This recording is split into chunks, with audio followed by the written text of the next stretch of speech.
Thanks very much, Amy. We had some technical issues in that my other style of presentation reformatted itself and it didn't all fit into the screen. So we've got the PDF version, so aren't we lucky we've got varying forms of technology. Yes, I'm Jen Alden, and the hat that I'm wearing today is as the chair of the Bendigo Regional Food Alliance. I'm not sure if everyone in the room is familiar with the Bendigo Regional Food Alliance. Is anyone not? Oh, that's a good start. Great.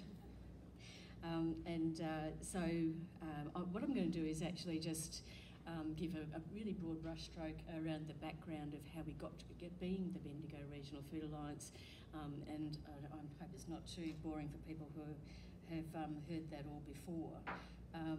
And you know, when we start looking at Bendigo's food system, we look right back to historically Bendigo's food system, and we've got you know, a history of our Indigenous food system, obviously, but then there's been the Chinese settlement and the richness that culture brought, the Spanish settlers and the tomatoes in Bendigo. There's a range of things. When we moved to Bendigo 36 years ago, there was a really good food cooperative, and so you know, we joined that. It was booming. But in the last decade, there's been probably a revival of interest in a range of what we would call community food system activities.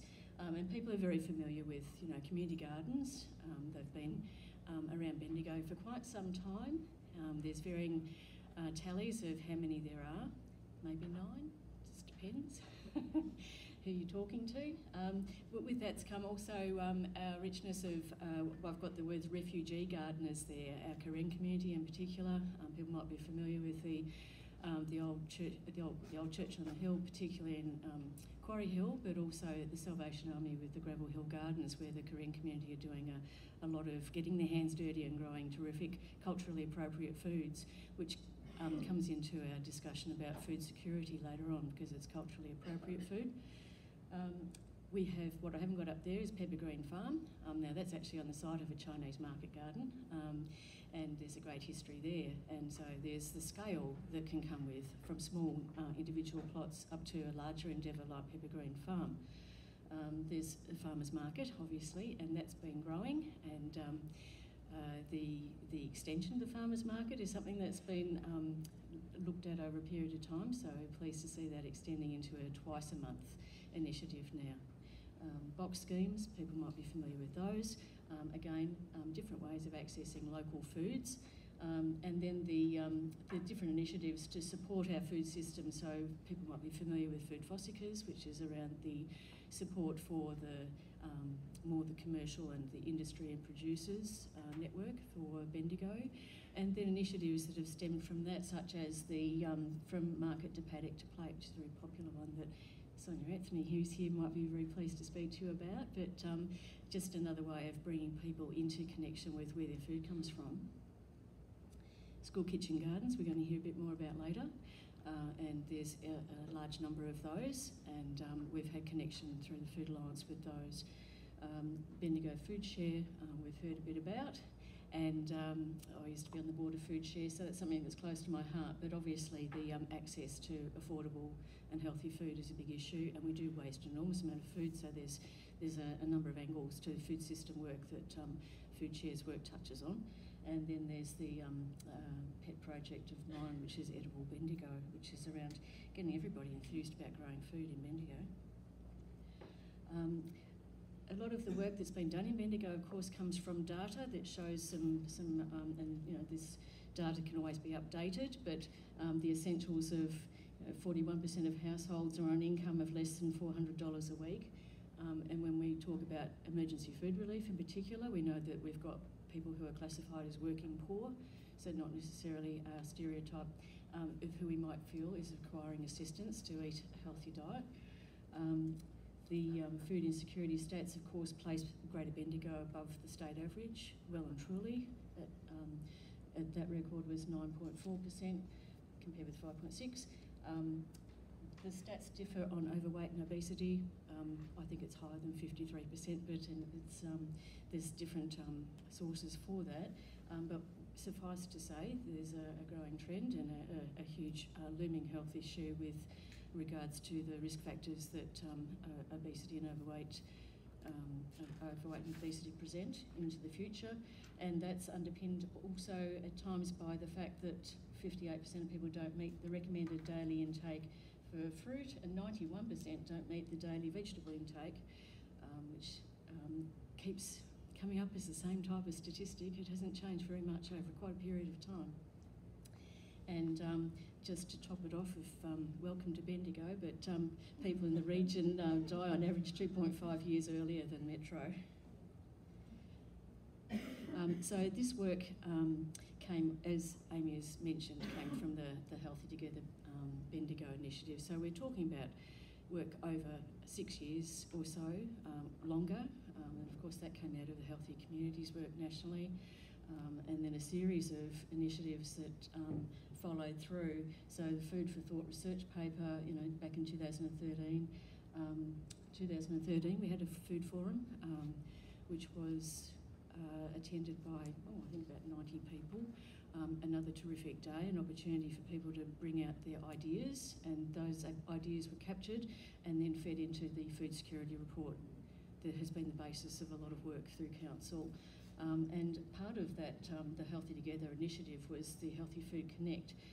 And you'll see, well, you probably can't see on there, but you'll see it when you get your slides, that part of the thinking with that Healthy Food Connect aspect of Healthy Together work was the establishment of food coalitions. Something that if you're in the US, you might call it a food policy council, or here food networks, coalitions, alliances, whatever it is, it's still the same way of bringing people together to try and create some great outcomes around our food system. And then out of that work, when it was the funding was discontinued, when the National Preventive Health Agency was defunded in Canberra, then that work folded and the Food Alliance became a standalone incorporated association. So we've received some start-up funding in terms of some assistance to establish some branding from Council, and at that stage, it's probably a couple of years ago now, we've got some good-looking branding. You'll notice the flyers over there, and so it says working together to grow healthy communities, and the core tagline is grow, source, cook and share. So we've been active in a few of those areas. We have a website. The website is an interactive website with a Google Maps facility. We were thinking big. There's lots of opportunities to add resources to it and to put events, etc. on the website, and people are welcome to log in and use it for that function, whether you want to identify community gardens, access to emergency food relief, a range of community meals, whatever it is, there's some categories there, and they can be expanded as time goes on. These things only work if people use them, so we'll encourage people to make use of that website as much as possible. We've had a range of activities, so you might have seen us at the Bendigo Community Farmers Market over the previous over a year, until earlier this year. We would be popping up once a month there with a food swap, and the premise of that was around people understanding seasonality of food, sharing of abundance, and also the keep going, and so I've already timed myself, and I was going to, anyway, I'm not even halfway through. I'll keep going, but anyway, the food swap also worked in with some of our local food, so our local schools with seedlings that were grown with the Department of Justice, who now supply over 90 schools with seedlings.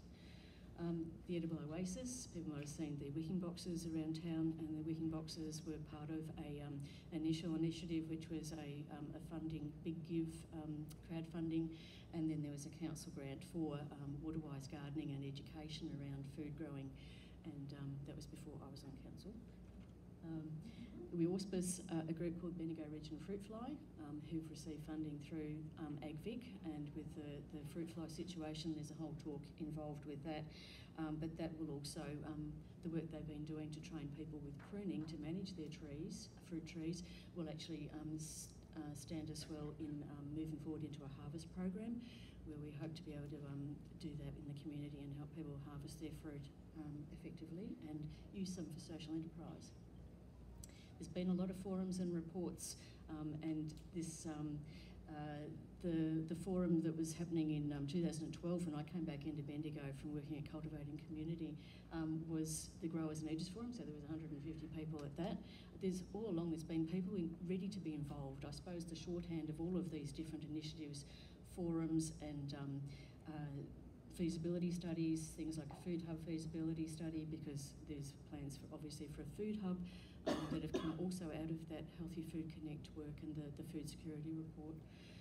The urban agriculture work, and a piece of work that I'll just mention, which is it's quite a statewide groundbreaking piece of work, was the State of Greater Bendigo's local food economy pilot study.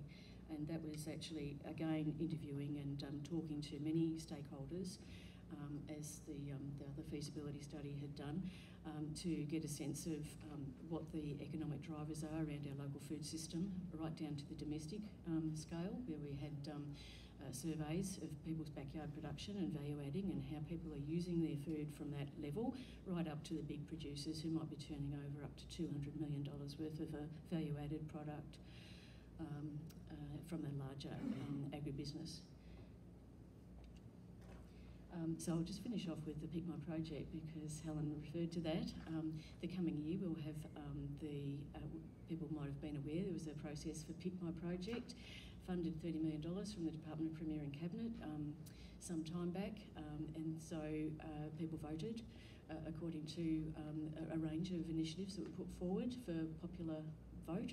And we were very fortunate that we brought together a group of people from a range of backgrounds with the concept of creating cooking clubs. And as I mentioned, our areas of grow, share, cook and source, the cook part was one of our strategic objectives for this year, because we felt that we'd talked about growing and we'd talked about sharing, but it's certainly the cooking part, the food literacy, the health outcomes that can be achieved by people improving their knowledge about not just nutrition, but actually just what to do with food once, if they've grown it themselves or received it in various ways, and various types of food. It's an essential life skill, and a lot of people don't have it. So working with the Food Alliance, Food Share, Salvation Army, Columbine Water, with Sonia Anthony as our chef sort of overseer, and with Bendigo Kangan TAFE, who will work with the Department of Justice, building extra garden beds at the Salvation Army. We'll be establishing these programs in 6 locations, and that's a good start, and they're all obviously aimed at the demographic of people who are going to have benefit from that most. So that's the aim of that. It's a $195,000 project. So there'll be people who are recruited to 2 roles. One will be a cook manager role, and working alongside people in these sites which currently might have community meals. There'll be a skills development along the lines of a Let's Get Cooking program that's been run in the UK very successfully. And then there'll be a resource developed. People will develop skills to the point where they can run those programs themselves and participate without the chef mentoring. And then the other aspect will be a role that will be assisting, particularly with Food Share, around the procurement of food, something that's been on the agenda there and needed for a long time, around access or procurement of healthy local produce. And so there'll be someone working on that, which will be a food recovery and partnerships type of role for 1 day a week. And that will be adding to the sustainability of Food Share in the longer term. So we hope that proceeds successfully. Unfortunately, with the Food Alliance, we actually didn't factor in any funding for the coordination of the project. So as with the remainder of our activities, it's all voluntary, and yeah, that can be a bit of a problem.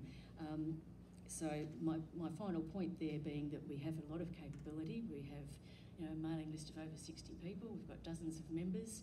We have a range of different opportunities for people to get together and bring forward their ideas for projects and activities. And I do believe that we have the capacity to provide leadership. We have input into policy. We've had input into alliances and networks further afield, Swan Hill, Ararat, etc., and into other initiatives. And so we look forward to that continuing, and we do see ourselves as having a regional coordination role to that effect. But the funding of any of these types of initiatives is always going to be fraught when it's a voluntary organisation. There is an ARC project coming up with Sustain, who undertook the local food economy study, and they're partners in an ARC discovery grant with Sydney University on the role of local government in strengthening food systems, and they'll be doing 3 case studies for Victoria and 3 for New South Wales. So I have my fingers crossed that we might be one of the case studies, so we'll have to watch this space. I know I'm over 10 minutes, so sorry about that.